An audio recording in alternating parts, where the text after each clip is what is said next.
to say any names because to keep it personal, to keep identities offline. But there's no quiet because there's some people sitting where we're at, but it's also loud. But we're gonna make it work. So today we're going to be talking about ADHD and autism. So, okay, first off, with autism kind of shows up differently in everyone. So, like I just said, autism shows up differently in everyone. So, if you've seen one person with autism, you have not seen them all. Like with me, even though I'm high functioning, autistic, ADHD person, not everyone with autism is going to be verbal. There's some people who is completely nonverbal.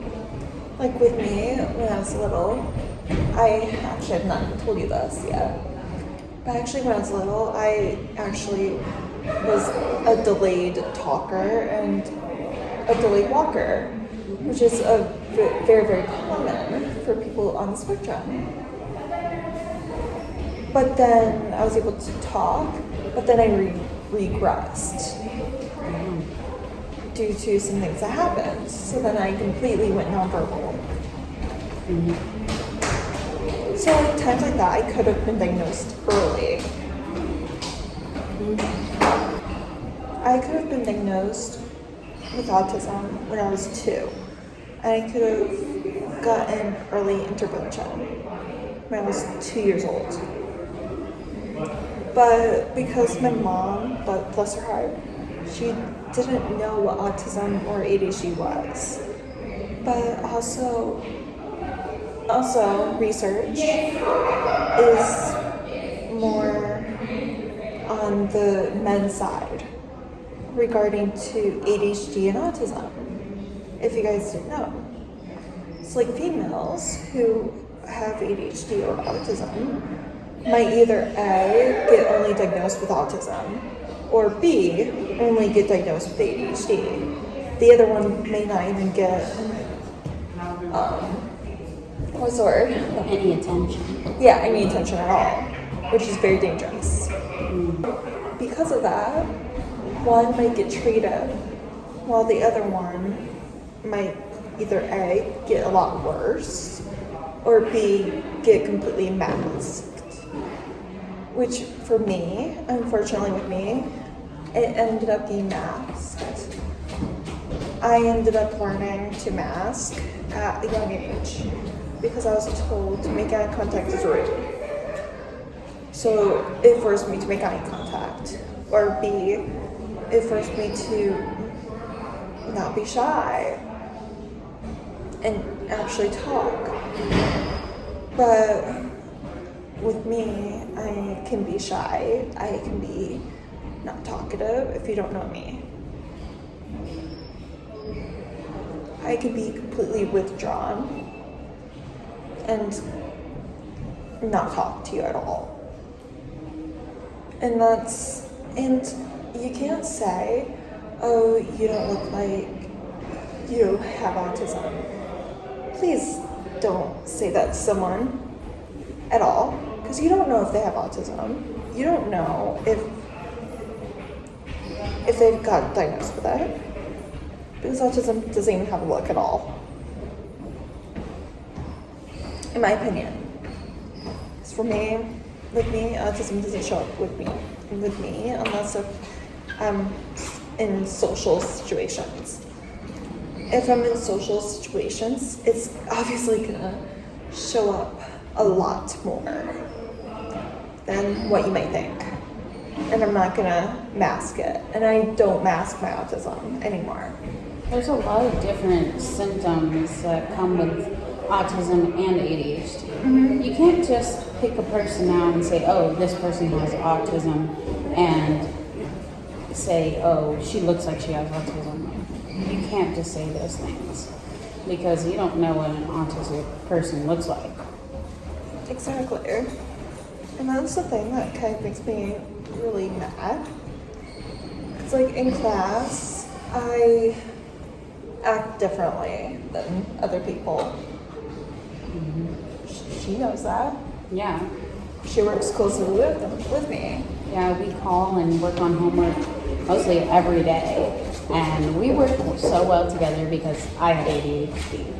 And we're best friends. So she's one of the nicest people I've ever met. And just by looking at her, you can't say she has autism. And it's not a thing that you can look at someone and say, oh, they have autism. And to be honest, there's a lot of people that you can look at and say they do, but there's some people that you can't.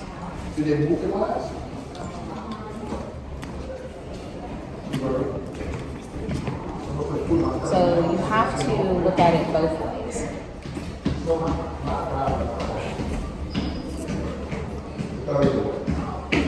Like, some, with people on the spectrum, they see the world as like, with sound, that is. Everything is so much more heightened. It's more at the same value. So like if someone talks, it's like at more value. Like a neurotypical person will think, oh, it's at different volumes. But someone like me, I can't tell. The sound is so heightened to the point where it's so loud for me, and I won't be able to handle that. So then it leads to a meltdown really quickly.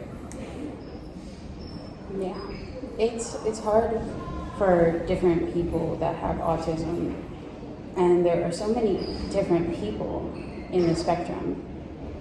You can't just go and say, oh, this person looks like they have it. There are some people that do look like they do have autism, but there are some people that don't. So you can't always just base it on looks. You have to go through tests. You have to go to a doctor, and you have to read through all the facts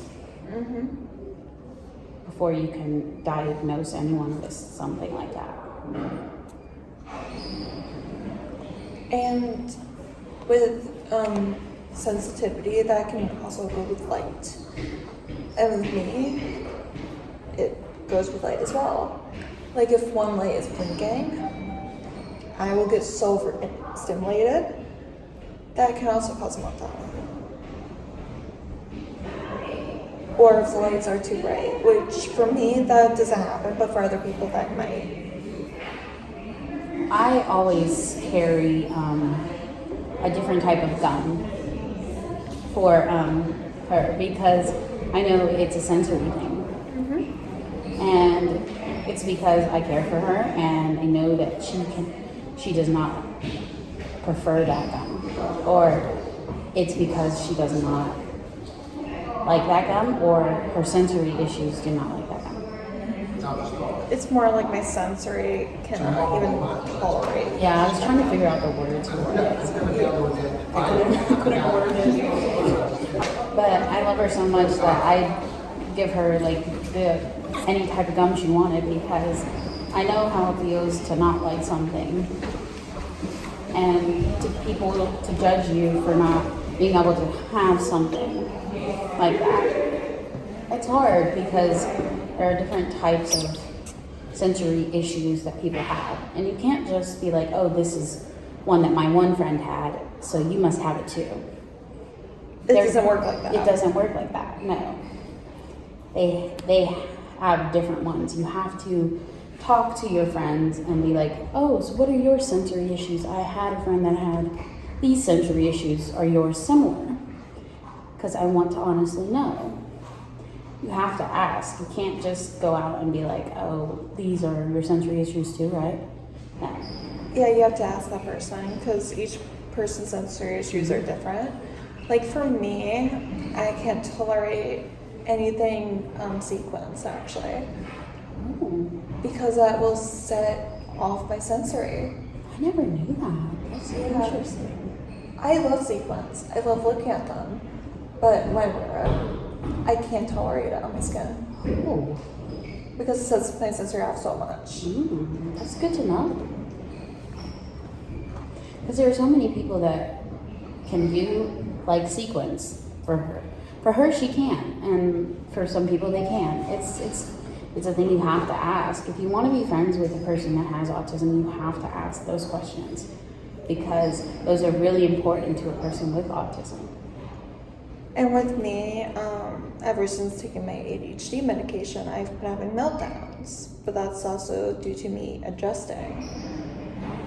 Sometimes, if your friend with autism is having a meltdown, all I do is sit there with her and I just say, it's going to be okay, I'm here if you need me. And I either, if she can't wear her headphones, if she likes the sound, I give her mine to wear. Or I give her gum to chew because she likes watermelon gum, which is also my favorite too. Or we just hang out and relax together because I know noise can be loud. Even just for a regular person, it can be loud, but it's 10 times worse for them. And it's awesome to see how they're doing an amazing thing by going. She's doing an amazing thing by going to college, and I'm amazingly proud of her because she is going to do her dream and work with autistic kids, and I am proud of her for that. She's inspiring me. Are. Thank you. Yeah, you haven't given up, and that's amazing. And with me and my meltdowns, I go completely nonverbal. That's something that not a lot of people know about me. Like, I can be very, very, very verbal. But as soon as I'm overstimulated, the first thing that goes is my speech. It's like, bye. And if she has to talk to a teacher, I go with her if she's having those moments. I just stand by her side as much as I can. If she needs me, I'm there. That's what friends are for. Even if sometimes I'm a nervous wreck talking to people. I'm not a big speech person, but I would do it for her because that's what you gotta do for friends, you know?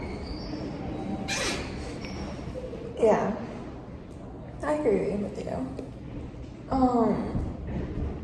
There's like so many like different things, like eye contact. Like sometimes I have eye contact, sometimes I don't. Yeah, that's a big one. Even for a regular person, it's hard to keep eye contact.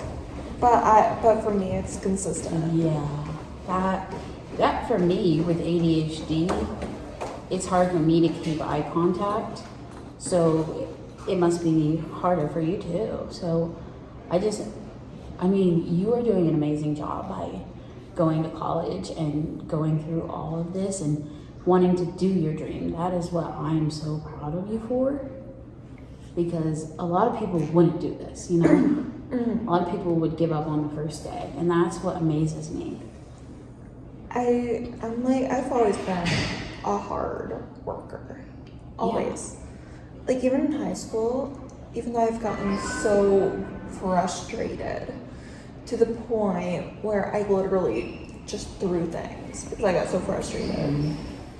I actually ended up getting up, walking around, and then coming back to it later when I was calmed down. Like what my mom actually ended up having to start doing with me is when I get so frustrated, she has me walk away, take a deep breath, and then spot 5 things that I can see, and then spot 4 different things that I already haven't listed, and then 3 different things, and then so on. Yeah, it's just about how I find you so inspiring because it's amazing how you go and do all these things even though there are so many other people that couldn't, you know? And that's what inspires me, you know? Because you want to show the world that there are so many different things and that there are so many different ways you can achieve your dreams. And that just inspires me. Even though I learn differently, doesn't mean I can't achieve what I want. And that's what makes me so proud of you and so excited to see your journey and see what you can do ahead. I think we should end this video because we have class. Yeah. So bye guys. Thank you for watching this video. Please like, subscribe, and share this video. Bye.